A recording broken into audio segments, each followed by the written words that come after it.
अच्छा जी, क्रड स्टार्ट कर रहे हैं, बिल्कुल स्टार्ट से। ठीक है, जिसने क्लास नहीं ली उसको भी समझ आएगा आपके पास।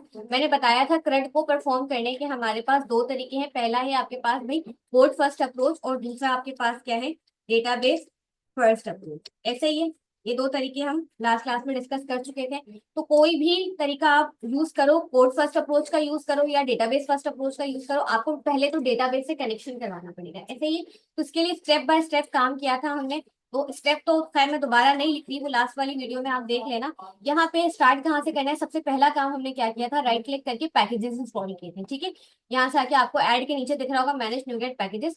पैकेजेस पर आकर तीन पैकेजेस की जरूरत है। आप डेटाबेस प्रोवाइडर कौन सा यूज कर रहे हो भाई, एसक्यूएल सर्वर, तो यहाँ से आकर आपने एसक्यूएल सर्वर लिख लेना है। अब एसक्यूएल सर्वर में आपको मल्टीपल जगहों पर दिख रहा है, Microsoft dot SQL server, Microsoft entity framework, core dot SQL server. तो हम जो है CRUD परफॉर्म करेंगे ES कोर की हेल्प में, यानी एंटिटी फ्रेमवर्क कोर का यूज करके। तो आपने जो पैकेज यूज करना है वो भी यही होना चाहिए, माइक्रोसॉफ्ट वाला। ठीक है, यहाँ से आके मैंने कहा था by default latest version select हुआ होगा 9.0.0।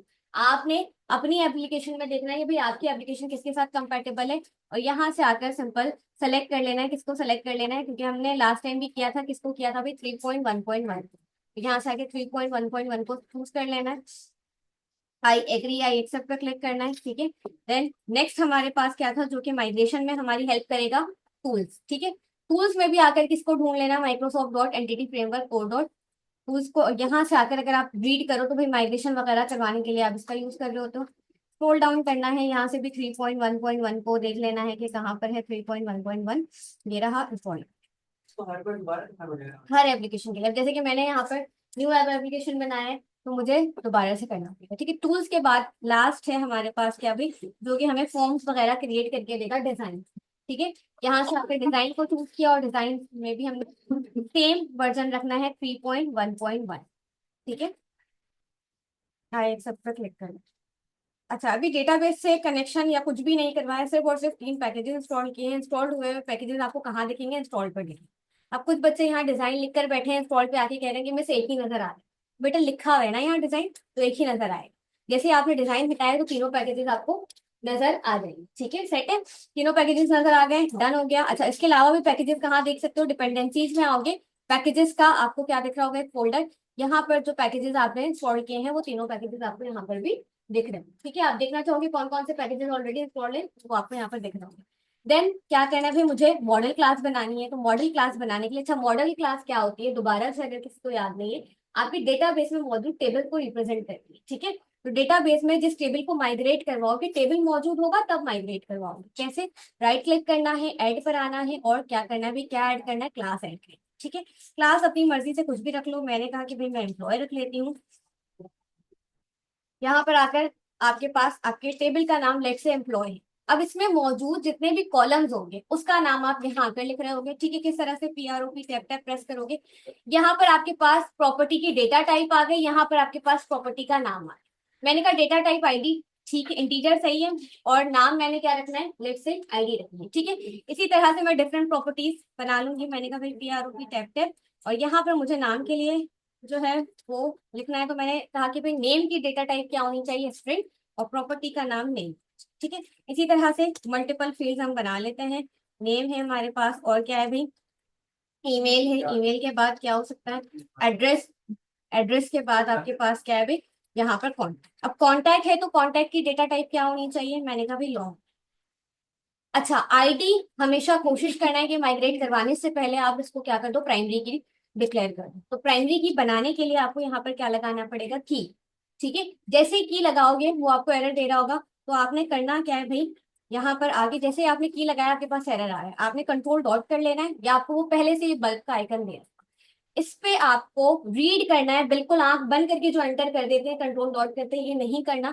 अब मुझे जैसे कि दिख रहा है भाई, मुझे ऐड करवाना है component models dot data animation, वो मुझे पहले नंबर पे ही मिल रहा है, मैंने ऐड करवा दिया। ठीक है, इसी तरह से ये तमाम फील्ड्स मैं चाहती हूँ कि लाजमन फिल हो, तो उसके लिए मुझे यहाँ पर क्या लगाना पड़ेगा भाई, रिक्वायर्ड। ठीक है, अब आप बोलो इस पे रिक्वायर्ड क्यों नहीं लगाया, प्राइमरी की का मतलब भी क्या होता है कि भाई प्राइमरी की को हम खाली भी नहीं छोड़ सकते, और प्राइमरी की में जो डेटा जा रहा है वो यूनिक है, तो उस पे लगाओ नहीं लगाओ फर्क नहीं पड़ता। ठीक है, इसी तरह से यहाँ पर भी रिक्वायर्ड, एंड देन यहाँ पे भी। अब कुछ लोग ये भी गलती कर रहे थे, आखिर में आके रिक्वायर्ड लगा दे, तो भाई जो आपकी फील्ड है उसके ऊपर आप रिक्वायर्ड लगाओ, ठीक है। ये वाला रिक्वायर्ड नेम के लिए है, ये वाला रिक्वायर्ड ईमेल के लिए है, देन ये एड्रेस के लिए है, और ये कॉन्टैक्ट नंबर। आखिर में रिक्वायर्ड लगाओगे तो एरर आने के चांसेस है। अब मैंने बताया मॉडल क्लास डायरेक्टली आपके एप्लीकेशन से कम्युनिकेट नहीं कर सकते, यानी कि हम जो भी काम करते हैं उसको हमें स्टार्टअप में आके डिफाइन करना हो। लेकिन मैं मॉडल क्लास को डायरेक्ट स्टार्टअप में डिफाइन नहीं कर सकती, तो उसके लिए हमें एक अलग से सेपरेट क्लास बनानी पड़ती है, डीबी कॉन्टेक्स्ट की क्लास। ठीक है, कैसे बनाएंगे? राइट क्लिक करेंगे, ऐड पर आएंगे, ऐड पर आने के बाद आपने कहा क्लास, ठीक है। और क्लास मैंने कहा भाई नाम कुछ भी दो, लाजमी नाम के साथ डीबी कॉन्टेक्स्ट लगा दो, ताकि बाद में आपको पढ़ के समझ आ रहा हो अच्छा ये मेरी डीबी कॉन्टेक्स्ट वाली क्लास, जो कि क्या हो रही है भाई, इनहेरिट हो रही है main class, main dB context की क्लास। जैसे डीबी कॉन्टेक्स्ट लगाओगे उसने एरर देना है, क्यों? क्योंकि हम जितना भी काम परफॉर्म कर रहे हैं वो एंटिटी फ्रेमवर्क 4 को यूज करके कर रहे हैं, तो हमें टॉप पर इंपोर्ट करवाना पड़ेगा। ये बल्ब के आइकन पर क्लिक करो, ऑप्शन आ रहा है भाई किसको ऐड करवा लो, यूजिंग एंटिटी फ्रेमवर्क कोड। अब जरूरी नहीं है आपके पास भी पहली दफा में ये वाला ऑप्शन आ रहा हो सकता है किसी के पास तीसरी दफा में आ रहा है, तो पढ़ के ही ऐड करना। ऐड कर लिया, क्योंकि कुछ लोग इसकी क्लास बना दे रहे थे अलग, ये ना करना, ठीक है। देन क्या करना है, हमें कंस्ट्रक्टर बनाना है। अच्छा ये क्या है? ये आपकी मेन क्लास है। अगर किसी को समझ नहीं आता कि भाई ये क्या है, तो सिंपल यहाँ से गो टू डेफिनेशन पे जाना है, और जैसे ही डेफिनेशन पे आओगे तो उसकी पूरी डेफिनेशन लिखेंगे।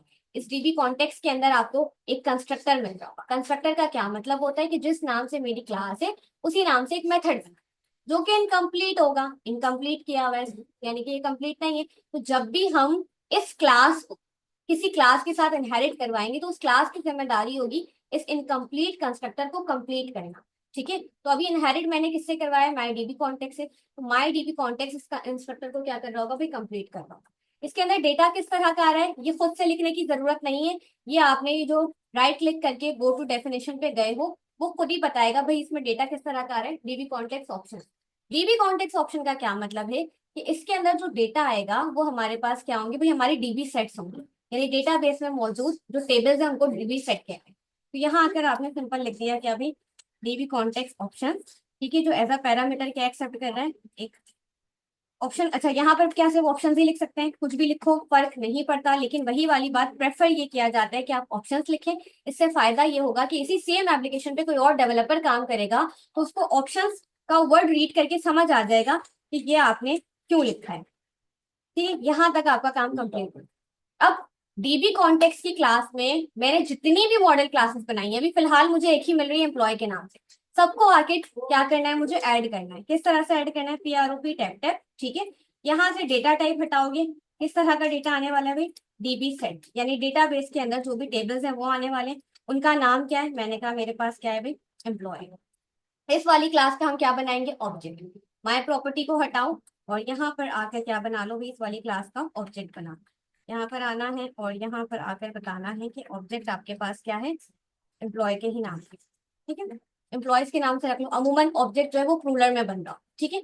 इसी तरह से अगर आपके पास मजीद टेबल्स होते हैं, कस्टमर का टेबल होता है, ऑर्डर का टेबल होता है, तो वो सारी चीजें आप यहाँ कर। अच्छा क्या क्या काम डन हो गया? पैकेजेस इंस्टॉल कर लिए, देन मॉडल क्लास बना ली, उस मॉडल क्लास को डिफाइन कर दिया, कंसिडर कर लिया, कहाँ पे कर लिया? My DB contact. ये 3 काम डन हो गए। अब कनेक्शन, अगर इस मॉडल क्लास को भेजना है मुझे, कहाँ भेजना है भाई? अपने डेटाबेस में भेजना है, तो मुझे कनेक्शन करवाना है, ठीक है। तो कनेक्शन के लिए मैंने कहा था कहाँ आना है? एफ सेटिंग डॉट जेसन में आना है, ठीक है। और यहाँ पर आके काम शुरू करना है। किस तरह से? सबसे पहले जैसे आप कनेक्शन स्ट्रिंग लिखोगे वो खुद से सजेशन देगा, पिक कर ले, ठीक है। देन यहाँ पर आगे कनेक्शन का कोई भी नाम दो, मैंने डीबी दे दिया है, आप अपनी चॉइस से कुछ भी दे सकते।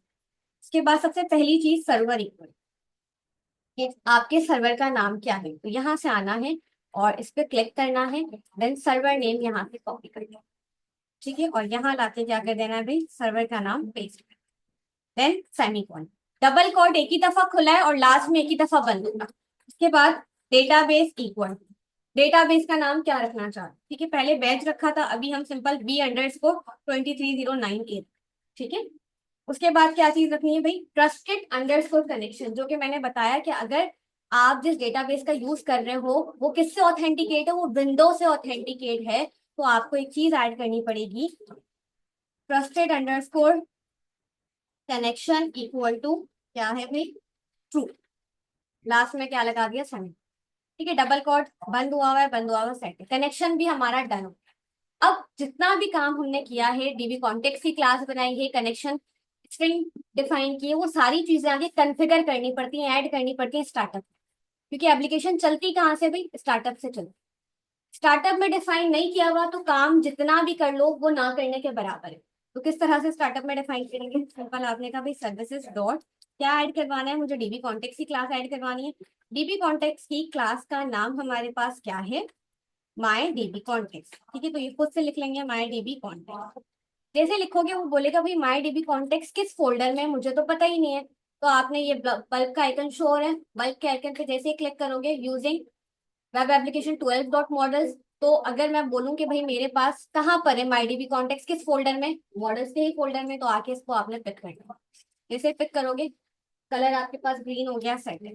देन क्या डिफाइन करना है हमें, कनेक्शन। कनेक्शन स्ट्रिंग के लिए हमने सिंपल लैम्डा एक्सप्रेशन का यूज करना है, कोई भी एक वेरिएबल ले लो एक्स वाई वी अपनी मर्जी, ठीक है, उसके साथ लैम्डा एक्सप्रेशन का यूज करना। अच्छा, एक बिल्ट इन मेथड आता है यूज एसक्यूएल सर्वर से। ये मेथड भी आपको कहाँ से मिलेगा, एंटिटी फ्रेमवर्क कोड से ही मिलेगा, ठीक है। तो जैसे ही मैं एसक्यूएल सर्वर लिखूंगी वो मुझे एरर ही दे रहा होगा कि भाई ये कहाँ है। तो सिंपल आपने आके इस पॉइंट पे भी कंट्रोल डॉट करना है, उसमें सजेशन देनी है कि किसको ऐड करवा लो, using Microsoft dot entity framework 4 को ऐड करवाया। अब इसके अंदर स्ट्रिंग आनी है, कौन सी स्ट्रिंग आनी है, कनेक्शन स्ट्रिंग आनी है। तो यहाँ से आके कनेक्शन स्ट्रिंग को क्या कर लो भाई, कॉपी कर लो। अच्छा, कनेक्शन स्ट्रिंग मैंने कहाँ से कॉपी की है, ये सर्वर से कॉपी किया है। कुछ लोग यहाँ से कॉपी कर लेते हैं, ये वाली गलती भी ना करना, ठीक है। यहाँ आकर डायरेक्ट क्या कर देना है, पेस्ट। काम हमारा हो गया डन। अब हमें माइग्रेशन की तरफ आना है, लेकिन माइग्रेशन बनते ही वो माइग्रेट नहीं हो जाएगा, माइग्रेट करवाने के लिए अपडेट डेटाबेस करना पड़ेगा, ठीक है। अभी सिंपल क्या होगा, जैसे मैं माइग्रेशन की कमांड चलाऊंगी मेरे पास मॉडल से ऊपर एक फोल्डर ऐड होगा माइग्रेशन के नाम, ठीक है। यहाँ पर टूल्स पर आते हैं, टूल्स पर आते ही हमारे पास कहाँ आना है भाई, NuGet package manager, then package manager console. और यहाँ पर आकर आपने कहना है ऐड हाइफन माइग्रेशन, माइग्रेशन का नाम कुछ भी चलेगा, ठीक है। देन एंटर प्रेस करो और देखो कि भाई माइग्रेशन बनी कि नहीं बनी।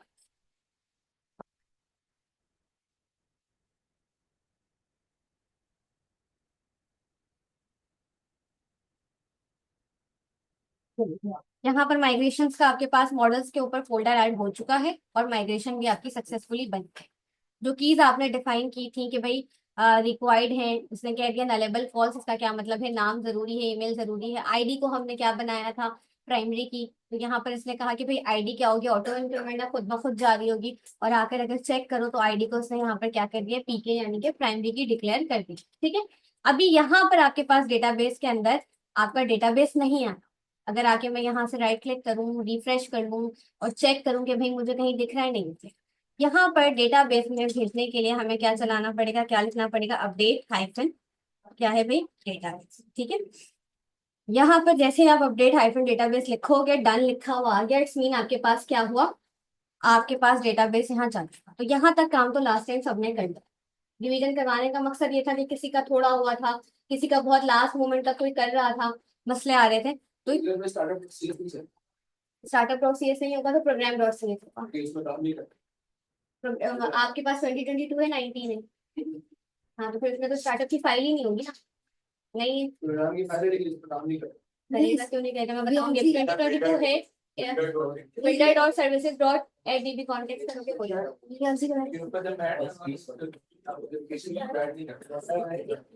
अच्छा, अब मैं देख रही 2022 यहाँ एक पीसी में है, मैं तुम्हें कनेक्ट करके दिखा दूँ। अच्छा, अब यहाँ से आकर डेटाबेस यहाँ पहुंचा कि नहीं पहुंचा, सिंपल रिफ्रेश करेंगे तो ये देखो बैच 23098, इसको एक्सपेंड करेंगे, टेबल्स में आएंगे और टेबल चेक करेंगे कि भाई हमने किस नाम से बनाया था, एम्प्लॉयज के नाम से। राइट क्लिक करके ये तीसरे ऑप्शन पर आओ और चेक कर लो कि भाई आपके पास जो कॉलम्स के नाम आपने डिफाइन किए थे वही सारे आपको यहाँ पर दिख रहे हैं, ठीक है।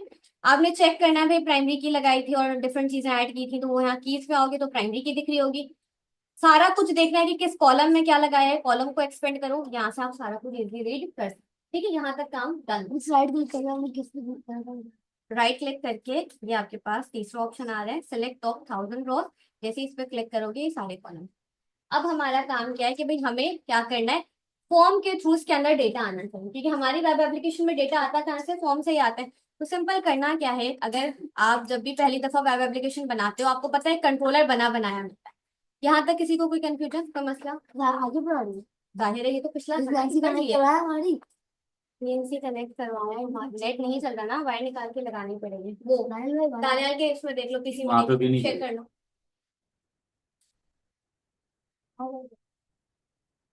अच्छा भाई, अब यहाँ पर बाय डिफॉल्ट एक कंट्रोलर बना बनाया है, किस नाम से? होम कंट्रोलर के नाम से। अगर यहाँ आकर मैं होम कंट्रोलर पर आऊँ, यहाँ से थोड़ा सा इसको कम कर लेते हैं। होम कंट्रोलर पर आपको एक एक्शन मेथड बना बनाया मिल रहा होगा, किस नाम से? इंडेक्स के नाम से। ऐसे ही अब अगर फॉर्म के लिए कोई अलग से काम करना चाहे, यानी कि अलग से एक्शन मेथड बनाना चाहे, व्यू बनाना चाहे, तो वो बना सकते हैं। मैंने कहा कि भाई मेरे पास सिंपल क्या होना चाहिए, ये जो राइट क्लिक करूं मैं, राइट क्लिक करते ही ये एक व्यू मुझे बना बनाया मिल रहा है, मुझे इसी जगह पर मेरा फॉर्म वाला पेज चाहिए। किस तरह से? या तो यहां से आके डिलीट कर दो, डिलीट नहीं भी करोगे तो वो खुद ब खुद रिप्लेस कर देगा। ठीक है, किस तरह से आपने करना है? राइट क्लिक, राइट क्लिक करने के बाद आना है ऐड व्यू पर। ठीक है, ऐड व्यू पर आने के बाद रेजर व्यू, इसको सेलेक्ट करना है, एम्प्टी को ना करना, रेजर व्यू को सेलेक्ट करना है। ठीक है, देन ऐड पर आना। ऐड पर आते ही कुछ इस तरह का यूआई आपको दिख रहा होगा। ठीक है, व्यू का नाम इंडेक्स ही रहने देना है, टेम्पलेट नेम। अब यहाँ से हम टेम्पलेट चूज करेंगे, मुझे फॉर्म बनाना है तो उसके लिए क्रिएट को चूज करना। ठीक है, देन मॉडल क्लास, कौन सी क्लास के लिए आप फॉर्म क्रिएट करना चाहते हो, तो यहाँ से आकर आपने कहना है कि भाई किसके लिए करना है मुझे? एम्प्लॉय वाली क्लास में। ठीक है, फिर वो पूछेगा आपकी डीबी कॉन्टेक्स्ट की क्लास का क्या नाम है, मल्टीपल हो सकती है, बिल्कुल मैंने कहा माई डीबी। इस तरह से आपने चूज किया, वो आपको खुद से फॉर्म क्या करेगा भाई? बनाकर देगा। देन क्या कर देना है? ऐड पे क्लिक करना है। अब वो मुझसे पूछ रहा है भाई इस नाम से पहले से फाइल बनी है इंडेक्स के नाम से, आप रिप्लेस करना चाह रहे हो, तो आपने कह देना यस रिप्लेस करना है। तो सिंपल वो क्या करेगा भाई? रिप्लेस करके आपको दे देगा। चलिए, यहाँ से देख लो, हर चीज को इतना बड़ा इशू मत बनाया करो, हद हो गई है मतलब।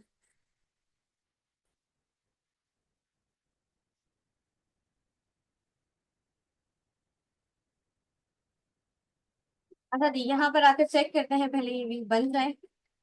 यहाँ पर आपके पास व्यूज के फोल्डर में होम के अंदर इंडेक्स के नाम से फाइल दिख रही है, और इसने फॉर्म आपको बनाकर दे दिख रहा है ये फॉर्म। जैसे ही मैं फर्स्ट टाइम अपनी एप्लीकेशन चलाऊंगी, कंट्रोल F5 प्रेस करूंगी, तो मुझे ये फॉर्म दिख रहा होगा। यहाँ से चला लेते हैं।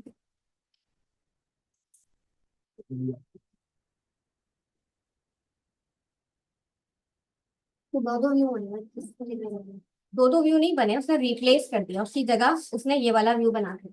ठीक है, फॉर्म उसने खुद से बना के दे दिया, फॉर्म के लिए आपको मेहनत करने की जरूरत नहीं पड़ी। यहाँ से आके क्रिएट करोगे तो वैलिडेशन वगैरह प्रॉपर सारी चीजें लगेंगी। वैलिडेशन वर्ड तभी करेगी जब आपने रिक्वायर्ड लगाया हुआ है। अगर कोई मॉडल क्लास में रिक्वायर्ड लगा कर नहीं बैठा है और वो बोले मेरी वैलिडेशन काम करनी चाहिए, तो ऐसा मुमकिन नहीं है। ठीक है, बैक टू लिस्ट पे कुछ नहीं होगा, वो अभी कहीं नहीं जाएगा। वापस बता देते हैं, सिंपल हुआ क्या भाई, यहाँ पर आकर होम कंट्रोलर पर आपके पास आपको ऑलरेडी दो एक्शन मेथड बने बनाए मिलते हैं, और उनके व्यूज भी बने हुए मिल रहे हैं। होम के फोल्डर में दो व्यूज बने बनाए। तो मेरे पास जो व्यू था वो सिंपल, वो वेलकम लिखा हुआ आ रहा था। मैंने कहा भाई मुझे जो व्यू बनाना है वो किस तरह से बनाना है, राइट क्लिक करो, ऐड व्यू पर आओ, और यहाँ से एम्प्टी की जगह रेजर व्यू चूज करो। ठीक है, देन ऐड पे क्लिक करो, तो वो आपसे पूछेगा मल्टीपल चीजें कि भाई टेम्पलेट कौन सा चूज करना है, आपने क्रिएट है, डिलीट है, डिटेल्स है। तो हम क्या कर रहे हैं? फॉर्म बना रहे हैं, क्रिएट चूज कर रहे हैं। इसी तरह से आपने मॉडल क्लास बता देनी है कि भाई मॉडल क्लास हमारी कौन सी है? एम्प्लॉय वाली है। इसी के अंदर हमने प्रॉपर्टीज रखी ना, आईडी, नेम, ईमेल। देन आपके पास डीबी कॉन्टेक्ट की क्लास सेलेक्ट, और सिंपल क्या कर देना है? ऐड पे क्लिक कर देना है। जैसे ही ऐड पे क्लिक करोगे आपको क्या मिल जाएगा? भी फॉर्म बना बनाया मिल जाएगा। ठीक है, अब हो क्या रहा है जरा यहाँ आकर देखो, कि अभी अगर मैं फॉर्म फिल करूँ तो क्या वो कहीं जाएगा? नहीं ना, इसके लिए तो मैंने कोई काम ही नहीं किया कि भाई फॉर्म फिल होने के बाद भी कुछ होना है। तो यहाँ आकर अगर मैं फॉर्म को देखूं, गो टू व्यू पर आऊं, तो यहाँ पर आपके पास ASP एक्शन के अंदर ये चीज डिफाइन होगी कि फॉर्म फिल होने के बाद जाना कहाँ चाहिए, कहाँ जाना चाहिए, किस एक्शन मेथड के जाना चाहिए। अच्छा, ये एक्शन मेथड का नाम, क्योंकि ASP एक्शन लिखा हुआ है, इसमें ये किसका नाम है? एक्शन मेथड का नाम है। तो उसने कहा कि भाई जैसे ही फॉर्म फिल हो जाए आपने जाना किस पे? इंडेक्स पे ही जाना। तो हमें क्या करना पड़ेगा? होम कंट्रोलर पर आकर आपने सिंपल एक और इंडेक्स के नाम से एक्शन मेथड बना ले, क्योंकि फॉर्म फिल होने के बाद भी कहाँ जा रहा है? इंडेक्स पे ही जा रहा है। अब आपको पता है जब भी आप डेटा डेटाबेस से रीड करवाओ, डेटाबेस के अंदर डेटा डलवाओ, या अपडेट करो या डिलीट करो, तो कुछ HTTP रिक्वेस्ट वर्क कर रही होगी। तो जब हम डेटा डलवाते हैं तो कौन सी HTTP रिक्वेस्ट का यूज कर रहे होते हैं भाई? पोस्ट का यूज करते हैं। ये वाली बात सबको पता है। अब मुझे आकर यहाँ बताना पड़ेगा कि भाई मैंने किस मॉडल क्लास के अंदर या कौन से टेबल के अंदर डेटा डलवाना है। तो सिंपल, पहले तो यहाँ आकर आपको अगर पता हो कि भाई आपकी जो मॉडल क्लास है कौन सी, एम्प्लॉय वाली, कहाँ गई भी, यहाँ पर आते हैं इसको हमने डिफाइन कहाँ किया है, कहाँ जाके डिफाइन किया है, किसमें डिफाइन किया भाई, माई डीबी कॉन्टेक्स्ट में। तो यहाँ पर आकर अपने कंट्रोलर में ऑलरेडी आपको एक कंस्ट्रक्टर बनाया मिल रहा। कंस्ट्रक्टर किसे कहते हैं, जिस नाम से मेरी क्लास है उसी नाम से एक मेथड है। मैंने कहा भाई ये कंस्ट्रक्टर हटा के मैं अपना कंस्ट्रक्टर बना, किस तरह से बनाना है कंस्ट्रक्टर, CTOR टैप टैप, ठीक है। अब इस कंस्ट्रक्टर के पैरामीटर में मुझे डिफाइन किसको करना है भाई, अपने डीबी कॉन्टेक्स्ट वाली क्लास, माई डीबी कॉन्टेक्स्ट, और इस क्लास का क्या बना लेना है, ऑब्जेक्ट बना लेना। तो अमूमन लोग कॉन्टेक्स्ट के नाम से बना रहे होते हैं, आप किसी भी नाम से बनाओ फर्क नहीं पड़ता। अच्छा अब हो क्या रहा है यहाँ, जरा इसको अंडरस्टैंड करो। अगर मैं बात करूं कंस्ट्रक्टर की, कंस्ट्रक्टर क्लास का वो स्पेशल मेथड होता है जो क्लास का ऑब्जेक्ट बनाते ही ऑटोमेटिकली कॉल हो जाता है, जिसको कॉल करने की जरूरत नहीं पड़ती। ऐसे ही यही पढ़ के आए हम C# में। तो आपके पास आपने अपने कंस्ट्रक्टर के अंदर माई डीबी कॉन्टेक्स्ट वाली क्लास का क्या बनाया, ऑब्जेक्ट बनाया। मैंने ऑब्जेक्ट बना लिया ना, तो इस कॉन्टेक्स्ट के अंदर सबका एक्सेस आ गया, सबका एक्सेस यानी कि एम्प्लॉय वाली क्लास में एक्सेस आ गया। अब एम्प्लॉय के अलावा भी अगर कुछ होता तो इस कॉन्टेक्स्ट में इसका एक्सेस आ चुका होता। अगर मैं कॉन्टेक्स्ट यहाँ पर आके क्या लिखूं भाई, कॉन्टेक्स्ट डॉट करूं और सिंपल लिखूं क्या भाई, एम्प्लॉय, तो मुझे यहाँ पर बिल्कुल एम्प्लॉय का एक्सेस आ चुका है। लेकिन यही सेम काम अगर मैं इस वाले एक्शन मेथड में आके करती हूँ, मैं कहूँ भाई कॉन्टेक्स्ट, तो कॉन्टेक्स्ट को वो पहचान ही नहीं रहा कि भाई कॉन्टेक्स्ट है क्या। तो सिंपल आपने, अगर कॉन्टेक्स्ट का इस्तेमाल आप इस एक्शन मेथड में करना चाहते हो, अगर कॉन्टेक्स्ट का इस्तेमाल आप इस एक्शन मेथड में करना चाहते हो, कॉन्टेक्स्ट को आपको बाहर डिफाइन करना पड़ेगा। पता है ना कि इस वाले कॉन्टेक्स्ट का स्कोप सिर्फ और सिर्फ इसी कर्ली ब्रैकेट पर। कैसे डिफाइन करोगे, सिंपल कंट्रोल डॉट करो, ठीक है। और यहाँ पर आपको ऑप्शन मिल रहा होगा क्रिएट एंड फील्ड कॉन्टेक्स्ट, ठीक है। Create and assign field context पे एंटर करोगे, ये आपके पास कॉन्टेक्स्ट बाहर क्या हो गया, क्लास में डिफाइन। यहाँ पे मैंने बाहर कॉन्टेक्स्ट को डिफाइन कर लिया, अब मैं इसको इसमें इस्तेमाल करूँ इसमें इस्तेमाल करूँ कोई फर्क नहीं पड़ता। आगे यहाँ पर आके अगर आप कॉन्टेक्स्ट लिखो तो आपको सजेशन कॉन्टेक्स्ट की मिलती है। ये कहानी करने का मकसद क्या है, पहले तो सबसे पहले क्या हम समझना है कि भाई हमने माई डीबी कॉन्टेक्स्ट का इस्तेमाल क्यों किया, क्योंकि माई डीबी कॉन्टेक्स्ट के अंदर ही हमने किसको डिफाइन किया है, माई डीबी कॉन्टेक्स्ट के अंदर ही हमने अपनी मॉडल क्लास को डिफाइन। ऐसे ही मॉडल क्लास को एक्सेस करना है तो डीबी कॉन्टेक्स्ट की क्लास का क्या बनाना पड़ेगा, ऑब्जेक्ट बनाना। ऑब्जेक्ट बना तो लिया लेकिन उसको यहाँ एक्सेस नहीं कर पा रहे, यहाँ एक्सेस नहीं कर पा रहे, तो बाहर अगर एक्सेस करना है, दूसरे मेथड में एक्सेस करना है, तो उस ऑब्जेक्ट को सिंपल डिफाइन करना पड़ेगा आपको। कहाँ भाई, पब्लिकली डिफाइन करना पड़ेगा क्लास के, ठीक है। प्राइवेट लगा हुआ है, दूसरी क्लास में इस्तेमाल नहीं करनी ना, इसी क्लास में इस्तेमाल। ये मेरी क्लास का ब्रैकेट खुला, ये वाला ब्रैकेट, ठीक है, ये ब्रैकेट एंड हो रहा है लास्ट। मैंने कोई नहीं नहीं नीचे क्लास बना के इस्तेमाल नहीं करना, क्लास के अंदर ही इस्तेमाल, ठीक है। तो प्राइवेट से फर्क नहीं पड़ेगा। अच्छा अब क्या करना है, नीचे आकर यहाँ पर आकर आपने बताना है कि आप किस टेबल के अंदर डेटा रखवाना चाहते हो। उस मॉडल क्लास का नाम, मॉडल क्लास का नाम क्या है हमारे पास, एम्प्लॉय। एम्प्लॉय वाली क्लास का क्या बना लो। अब फॉर्म के अंदर जो भी डेटा डालोगे वो कहाँ आ चुका है, EMP में। फर्ज नहीं है कि आप भी EMP बनाओ, आप अपनी मर्जी का कोई भी नाम दोगे, ये आपकी क्लास का नाम, ये उस क्लास के ऑब्जेक्ट का नाम। डेटा डलवाना कैसे, सिंपल आपने लिखा कॉन्टेक्स्ट डॉट एम्प्लॉयज के अंदर क्या करो भाई, ऐड करो। ऐड क्या है, बिल्ट इन मेथड। क्या ऐड करो, जो भी डेटा कहाँ आ रहा है, फॉर्म में। फॉर्म में जो डेटा आ रहा है वो हम कहाँ ले चुके हैं, EMP में ले चुके हैं, ठीक है। ऐड करवाने के बाद लाजमी है कि हम उसको क्या करवाएं, सेव करवाएं। जब तक आप सेव नहीं करवाओगे वो डेटा आपके पास डेटाबेस में सेव नहीं होगा। तो क्या लगाना जरूरी है, सेव चेंजेस लगाना जरूरी, ठीक है। आकर अभी फिलहाल इतना ही करते हैं। डेटा डलवाने के बाद मैंने कोई मैसेज नहीं दिया, सिर्फ चेक करना है कि डेटा डेटाबेस में जा भी रहा है कि नहीं जा रहा है।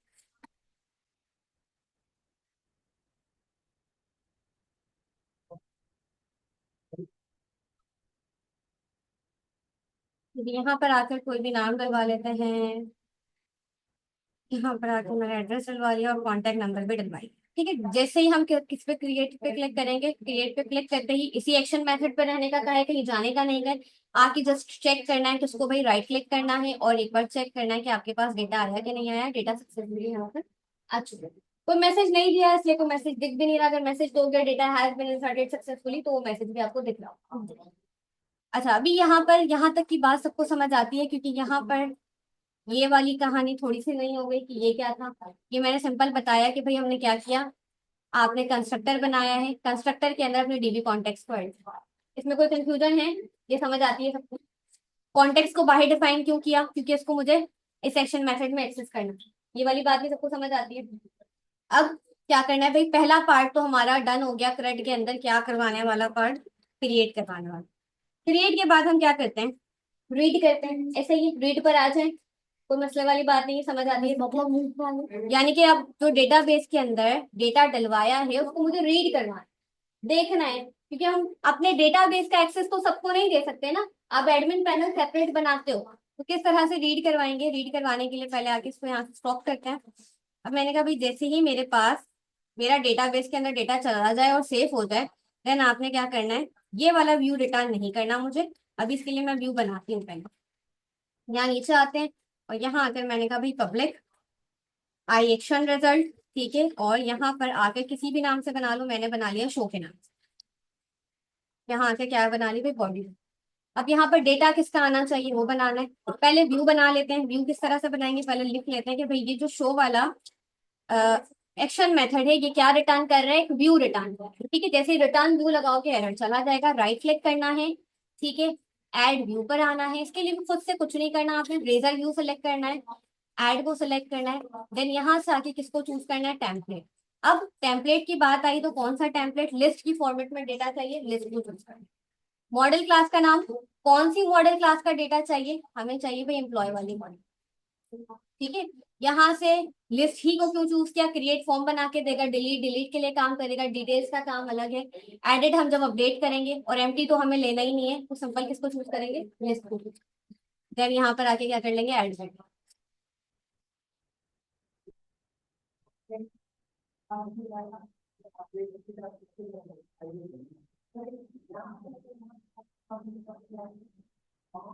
ये देखो उसने व्यू आपको खुद से टेबुलर फॉर्मेट में बनाकर दे दिया। क्या अभी यहाँ पर कोई लॉजिक लिखनी पड़ेगी या शो के पेज में डायरेक्ट डेटा दिख जाएगा। तो भाई उसने व्यू तो बना दिया, लेकिन यहाँ पर कोई तो लॉजिक लिखनी पड़ेगी ना कि मुझे व्यू किसका डेटा करवाना है। और ये बात समझ, तो यहाँ पर आकर आपको सिंपल लिखना पड़ेगा भाई कॉन्टेक्स्ट के अंदर से आपको किस नाम से मिलेगा, ऑब्जेक्ट एम्प्लॉयज के नाम से मिलेगा। इसका डेटा मुझे क्या करवाना है, देखना है किस फॉर्मेट में देखना है, लिस्ट की फॉर्मेट में। तो सिंपल यहाँ क्या रख लोगे, टू लिस्ट।